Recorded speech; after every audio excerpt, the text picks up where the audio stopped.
Police Service Commission lifted her suspension. Police Commissioner Erla Haywood-Christopher is yet to receive her reinstatement letter.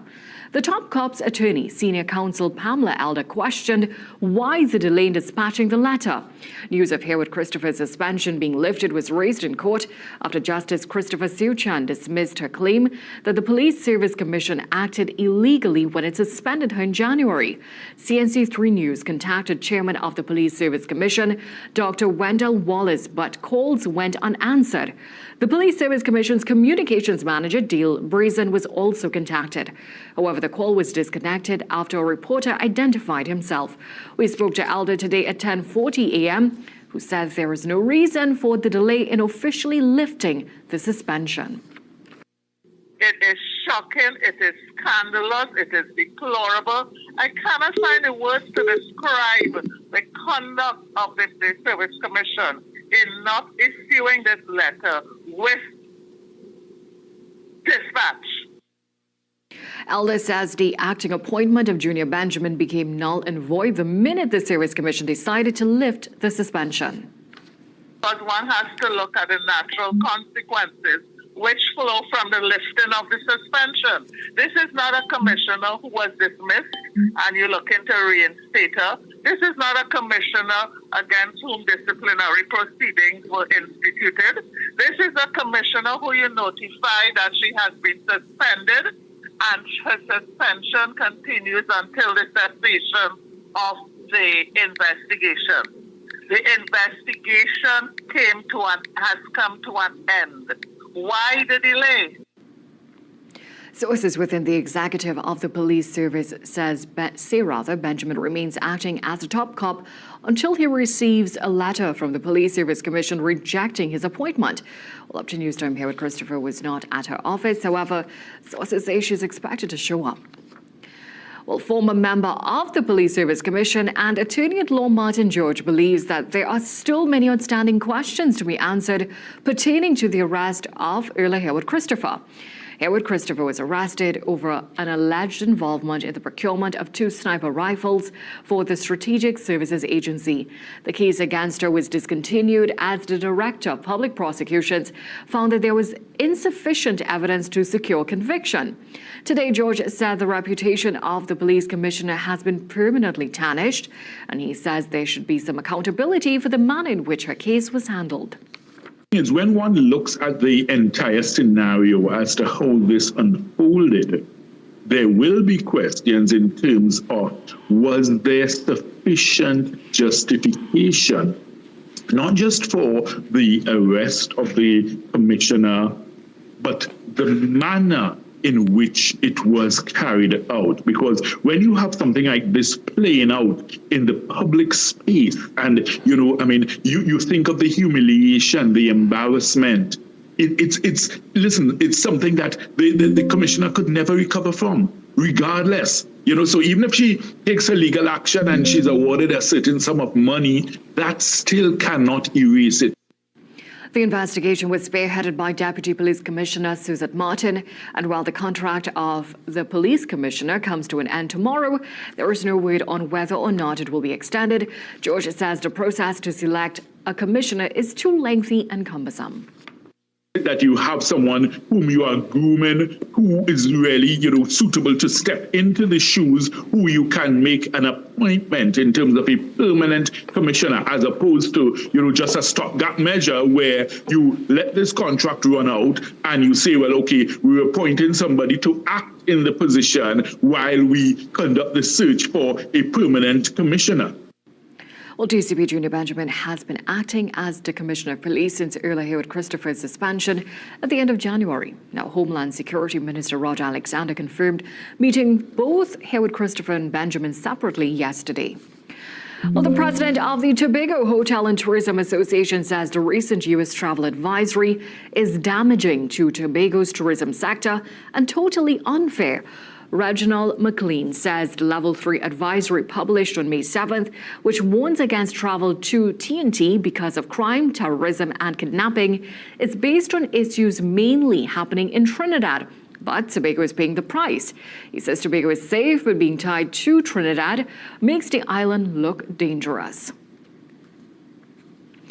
Well, Trinidad and Tobago has assumed the chairmanship of the board of directors of the Development Bank of Latin America and the Caribbean, or CAF, well, following a series of leadership changes at the Ministry of Finance in the wake of April's general election.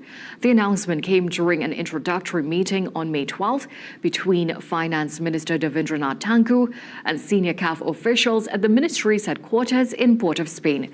CAF representatives reaffirmed the bank's role as TNT's principal multilateral development partner and highlighted ongoing collaboration with the ministry on key initiatives, including flood mitigation, digital payments, e-identity, state enterprise governance, and public procurement reform. CAF confirmed that TNT's chairmanship was formalized at the 184th Board of Directors meeting on March 27th in Santiago, Chile. Now to this. The forensic autopsy on Ayana Castanda's body has been delayed again after the pathologist scheduled to perform it missed his flight to Tobago. The procedure was set for this morning, but health officials are now working to reschedule. Castanda's body has been at the Scarborough General Mortuary for 32 days since she collapsed and died in Mason Hall on April 11th. A clinical autopsy raised concerns of foul play, forcing police to launch an investigation. Well, the family remains in limbo as police await results for the investigation to resume. A friend claimed she collapsed after drinking moringa tea, but another witness gave a different account.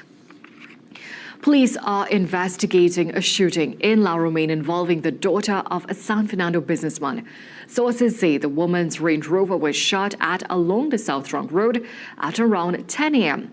Officers of the Southern Division CID and San Fernando Police visited the area and remained at the scene up to midday. Now, in a separate incident, a 25-year-old Pleasantville man was beaten and robbed during a home invasion yesterday. Police said the man was at his home at around 1:20 p.m. when he heard a noise coming from the bedroom. On investigating, he found a stranger climbing through the bedroom window. The man reported that another bandit beat him with a piece of wood as they stole his cell phone and $1,500 before escaping. Let's take a short break. We'll be right back. Feel extreme fatigue, or have blurred vision due to diabetes.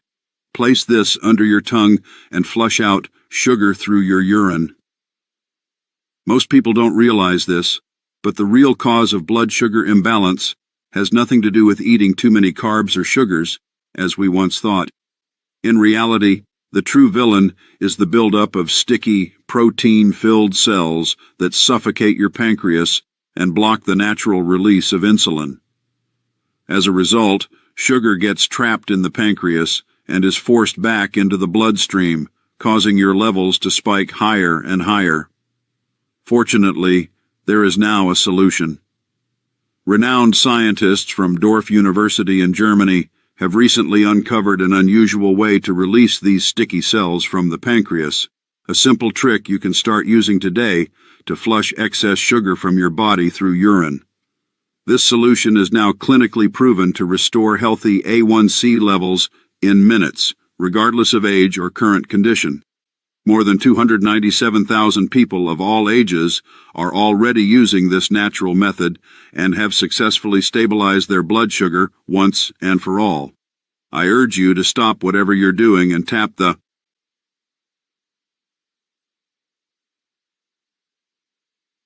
Watch Now button to see a free video that reveals exactly how this simple solution can help. Reverse type 2 diabetes for good. And the best part?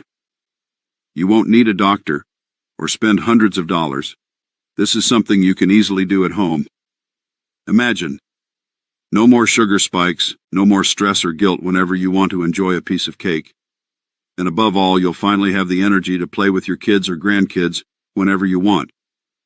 However, the $28 billion diabetes care industry has already taken this special presentation down twice in a desperate attempt to protect its profits. So we don't know how long this information will be available this time. Tap the Watch Now button below before it's too late.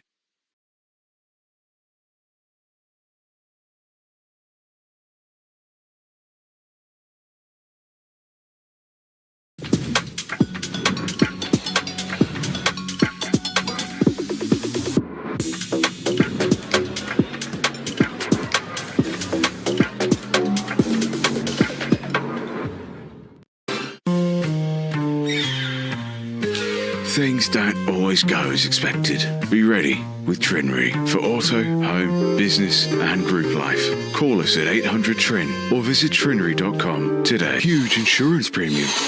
Pay your premiums bit by bit with FlexiPay from Trinry. For more manageable auto, home and commercial insurance payments, call us at 800-TRIN or visit trinry.com today. Trinry. This Indian Arrival Month, enjoy hot deals. Free footwear with your bridal outfit and matching bangles free with kids wear.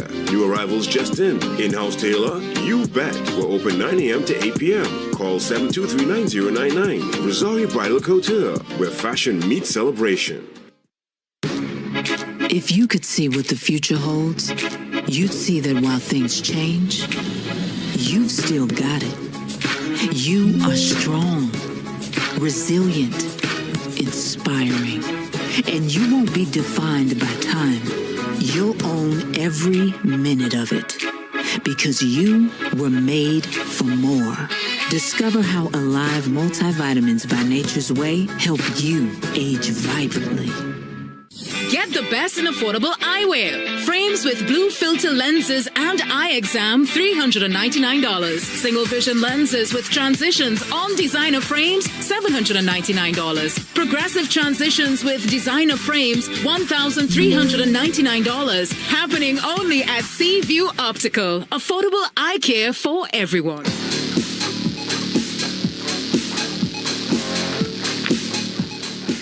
Karishma Ramharak is the lone Trinidad and Tobago player included in the West Indies women's cricket team to travel to England for 3 one-day internationals and 3 T20 internationals. The 15-member squad will be led by Hayley Matthews, who will have Shermeen Campbell as her deputy. The team will also include Stephanie Taylor, Aaliyah Allen and Afi Fletcher. Jazara Claxton and Aureliana Gramont have replaced Rashada Williams and Chanel Henry from the recent World Cup qualifiers last month. Well, Nicholas Romany claimed the winner's prize at the 35th edition of the Eastern Credit Union 15K road race on Saturday. The race began at Eastern's La Jolla branch, taking participants east to Five Rivers Junction and back. 50 minutes and 32 seconds after the start, Romany crossed a line to successfully defend his title. Tafari Waldron placed second, just 2 seconds behind. Kenyan runner Alex Ikesa was third, 5 seconds slower than Waldron in what was the closest finish for the top 3 in race history. Anika Bailey took the women's title in 1 hour, 6 minutes and 23 seconds. Teresa Tara was second and Samantha Shukla third. Curtis Cox and Christine Regis took the male and female masters titles, with Darius Harding and Chennai Moore winners of the 5K men's and women's categories. That's it for sport. It's back to a break.